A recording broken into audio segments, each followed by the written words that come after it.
korang semua. Finally siap sudah set NES Mario kita. Nampak tak? So set dua-dua dia dah siap.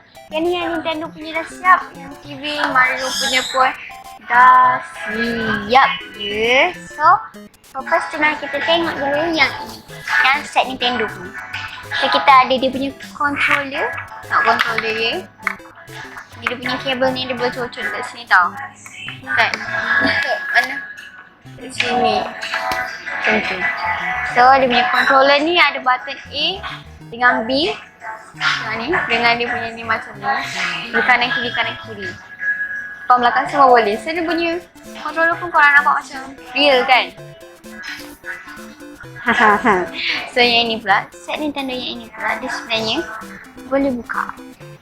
Boleh buka and dia punya game card pun ada kat dalam ni, kan? Nanti dia keluar, boleh keluar macam ni. So bila kita masukkan balik, kita masukkan lah. Nanti kita tekan dia. Macam tu guys. And sebenarnya dia punya set Nintendo ni bukan macam ni tau. Dia boleh buka, tengok dalam. Tak ada tengok dalam ni, tengok tepi. Aduh. Aduh. Tengok, colour dia lawa. So sebenarnya dia bukan macam ni je lah. Dia sebenarnya boleh tengok dalam. Sebenarnya dalam ni pun ada macam-macam colour dia lebih macam ni. Ada warna merah semua, memang lawa gila lah. Yang ni lah sebenarnya set ni paling susah lah nak buat. Tengok belakang dia pun adalah ni macam boleh cucuk-cucuk semua kan. Memang macam real gila, macam betul-betul Nintendo betul. So, ni je yang special dia. So, special yang TV ni pula kita nak tengok.